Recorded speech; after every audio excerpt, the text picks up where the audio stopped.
So welcome back to another Emerald Dream card review. Today we got all Paladin stuff, including new Imbue hero power for Paladin we're finally getting to see, and big new legendary here with Ursol. This is an 8-mana 9/7 beast.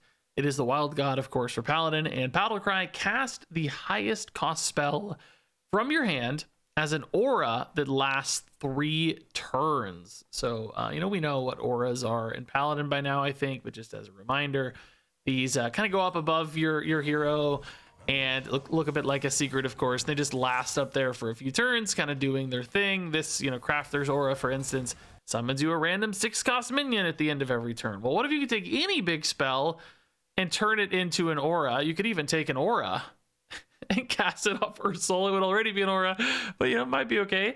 But for instance, we have some other big spells in Paladin right now, something like Sea Shanty, for instance. What if this was just attached to your hero for 3 turns, and at the end of every turn for 3 turns, you just got 3 5/5 pirates? So, you get Ursol, 3 5/5s. If the opponent deals with that, come up next turn, get 3 5/5s again for free, 3 5/5s again for free the turn after that. In total, basically, what are you talking about? 9 5/5s.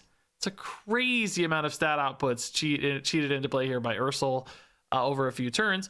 And we're going to see at least one more big spell for Paladin here as well with the Renewing Flames. We should talk about this one real quick because this is pretty crazy as an aura too. This has lifesteal and deal 5 damage to the lowest health enemy twice. So 10 damage in total. So, this could be a great little way to stabilize off your Ursol. You're kind of playing a slow 8-drop, but this gives you 10 points in healing, maybe clears up the enemy board of a couple small 5/5s, and it's going to stick around for 2 more turns. This is actually 30 damage in total off the Renewing Flames. And you could maybe even set up scenarios on future turns where if you're able to clear the opponent's board effectively, because they've either dealt with the Ursol or kind of reloaded a bit, but you have some board clear, this could deal 10 to face. If there's nothing else on board, this is going face. It could be an easy 20 damage over the next 2 turns, providing some actual lethality. Not to mention, you can just hard cast another one of these as well, and close it out for a clean 30 as long as you're able to clear out your opponent's boards regularly, which doesn't actually sound crazy. This could be a bit of a finisher for a slower, more defensive Paladin deck that's keeping you alive while also still offering some lethality. If you aren't able to clear the board, still, clean up 5/5s every single turn. Just keep healing turn after turn. There's a lot of potential output actually with this card, and I think that helps any of the concerns I have with this costing 8 and maybe coming down a little bit too late. Now, real quick, I do just want to show you this weapon too. If you're worried about finding this stuff, the Ursine Maul could definitely help. 4 mana 4/2. After your hero attacks, draw your highest cost card. Great way to potentially just find this exact pair and combo as a bit of a reliable finisher while still, playing a decent weapon. And, looking at the other big spells in Paladin, it's really not that exciting from a random end of turn standpoint for Ursol. Spike Ridge Steed's kind of cool in theory, but it's going to be randomly targeted since it's happening at end of turn, so that could just hit enemy stuff presumably, and that would backfire. Power Spike, same thing. It's this, the buff is at least guaranteed to hit friendly, but still not really that big of a payoff. Libram of Faith, I would say, is decent, getting 3 3/3s, but much worse than Sea Shanty for the same consideration. And then the auras, they're kind of doing this anyway. It's still cheating them into play, but that's sort of you're cheating an Ursol into play more than you're cheating an aura into play. So I think the new spell is definitely the most exciting option here for Ursol, just because it has that nice mix of lethality and defense.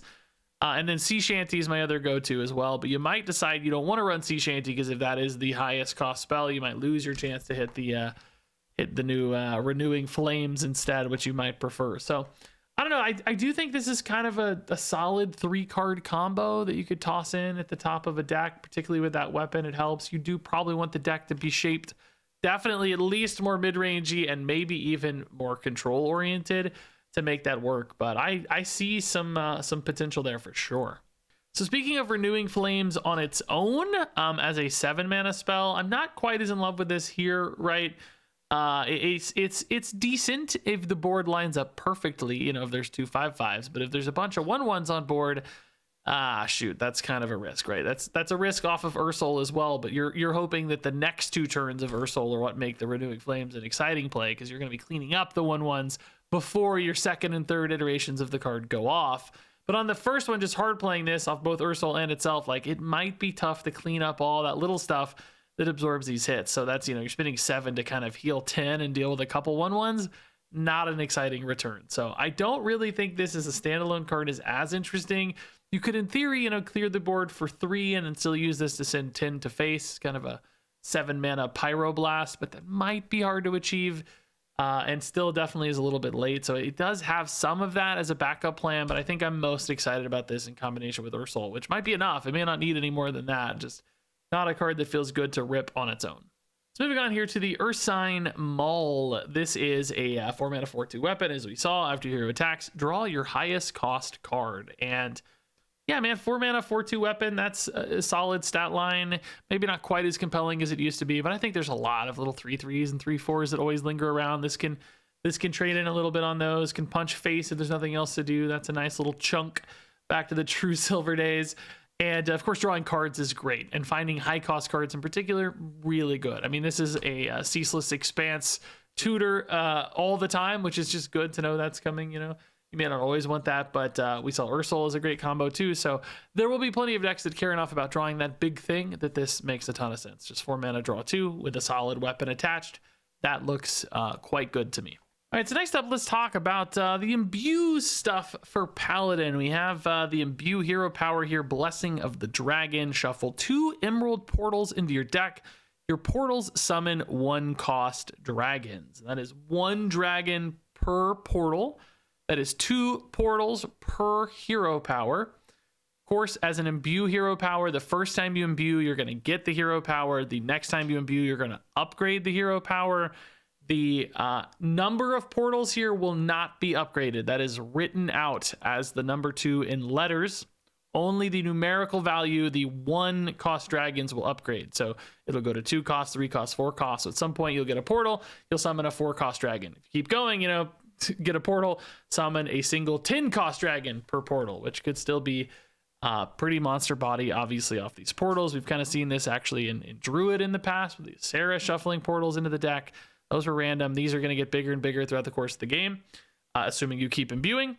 And it's noteworthy that I asked for confirmation on this. I didn't get 100% confirmation from Blizzard, but let's call it soft confirmation that this kind of upgrades in real time as this parenthetical text might suggest. So in other words, if you hit this on turn 2 and it shuffles a 1-cost portal into your deck that's summoning a 1-cost dragon, but it just chills in deck for a while, then you imbue 3 more times. Then you draw that portal. It's not going to be a 1-cost dragon. It's going to reference the hero power that is currently active and summon you a 4-cost dragon. So it's okay if you shuffle some in early, even if they suck, as long as you don't draw them too quickly, accidentally perhaps, then you'll have time to still kind of boost those up and make them better so that when you do eventually draw those or tutor them out, as we're going to see some cards that can do in this package, then hopefully they're more significant, because really you don't want random 1, 2, or even probably 3-cost dragons. Maybe you're a little happier at 4 and 5, probably still some weird conditional stuff and synergies and battle cries where the stats aren't that relevant. It's probably in that 6, 7, 8 range where you get more interested. Obviously 9s and 10s are going to be pretty giant on average, so you do need to probably commit a lot here to get this to be worth it. Not to mention, it's just random dragons, random spots in your deck. Takes 2 mana per instance here. You need many turns to keep hitting the button, because you can only hit it once per turn without some outside help. In other words, what I'm getting at is there's a lot of build up here to get all of this kind of moving, and then hopefully you get to a state where you either just overwhelm with one crazy board and that's enough to win, or you just sort of whittle the opponent down, getting a couple bonus dragons every single turn and they just can't keep up. I will say that's not the most definitive win condition. It's kind of passive, kind of secondary, but it is a lot of endless value at some stage. Also, if you just burn through your deck, I guess you kind of get 2 portals every single turn. If you're in fatigue, maybe there's something there. But let's talk about this actual package of cards itself with the Gold Petal Drake here, 3 mana 3/4 dragon, Battle Cry and Death Rattle imbue your hero power. I do like how quickly this starts, ramping it up. That's nice. You kind of need that for how slow the rest of this feels. This card doesn't do much else. It's just 3/4, but two big buffs on your imbue. You You also have Aegis of Light here, 1 mana holy spell. Summon a random 1-cost minion and give it taunt. Imbue your hero power. I do like how cheap this one is. That's pretty nice. You could maybe even just imbue on turn 2 as a follow-up. You're not going to care too much about the random 1-cost. Taunts, I guess, kind of nice to make it a little bit more defensive, because you might need to be a little defensive to have time to get to all these portals hitting. We also have some cards like this one, the Dreamwarden, a 4-mana 3/4 dragon with taunt and battlecry. If there is a card in your deck that didn't start there, i.e. a portal, draw it and gain +2/+2. So, you know, this is almost always going to be a 5/6 taunt for 4 mana. It's pretty solid again. I like that it has taunt, giving you that defensive angle. We also have here the Dragon Scale Armaments, a 1 mana holy spell. Draw a spell that started in your deck and one that didn't. So this is another way to find that portal. So you've got like maybe a 5-cost turn here with some juiced up portals. You could maybe play this and the armaments and perhaps get yourself like 2 4-drop dragons or something pretty easily on curve with this on turn 5. So you get a 5/6 and a couple 4-drops. Like, that's solid. And then you go from there and hope to push things even further. So I guess, circling back here, ultimately, I do have some concerns about that balance between time, mana efficiency, and payoff. We just talked about this a lot with Rogue. I'm sorry to beat a dead horse here, but it takes a lot of cards and a lot of mana to get these hero powers moving, and they don't really do anything right away. There are some ways to accelerate it to some extent. I like that there's multiple imbues in a single card, but man, it's going to take a while to pay this off, and I'm afraid a lot of decks are just going to run you down or achieve a win condition that is definitive much quicker than you do with this one, and that makes me pretty nervous when it comes to this package of cards. I will say, taking a look here at Dreamwarden and Dragon Scale Armaments, these definitely have utility beyond just portals and imbue. Might even be more interesting there, shuffling things into your deck. Obviously something we've seen time and time again. I'm thinking about like Fizzle right now. Now Fizzle is rotating, but Fizzle style cards, think about shuffling the photograph into your deck and then immediately pulling it out with the Dreamwarden. That's an amazing 1-2 punch. So I think Dreamwarden, you should really keep an eye on even outside of this imbue portal package. This card definitely has a lot of potential as a way to just find those specific things, key cards you're putting in your deck.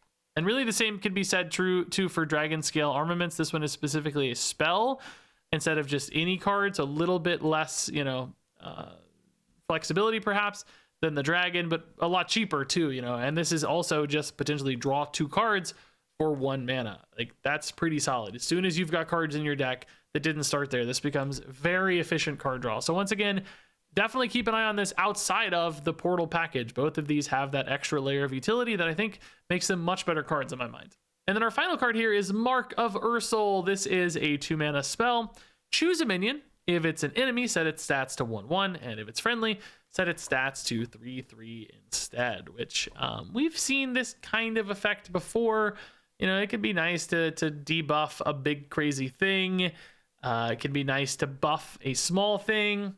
I would say both of those results are just kind of okay these days, though. For the 1/1 side of it, it almost hurts sometimes to have to follow up with another card, like, oh, now I have to still attack this or use another spell. Because a lot of times the things you want to remove have some big, awesome effect that you're trying to solve, not just the stats on board. It can be, you get a ceaseless, sometimes turning that 15/15 into a 1/1 can be great. And then as far as the buff is concerned, setting a friendly card stats to 3/3, not the best buff really for 2 mana. Even a 0/1 getting 3/3 is not that big of a push for only 2. The flexibility is nice always. It feels good when cards can do multiple things, but rarely do I feel like this is going to be a big enough, specific enough result for decks to feel like they need to run them. All right, so all that said, let's rate these cards from 1 to 5 stars. Ursol is a 4-star card. Renewing Flames is a 4-star card. Ursine Maul is a 4-star card. Gold Petal Drake is a 2-star card. Aegis of Light is a 2-star card. Dreamwarden is a 4-star card. Dragon Scale Armaments is a 4-star card.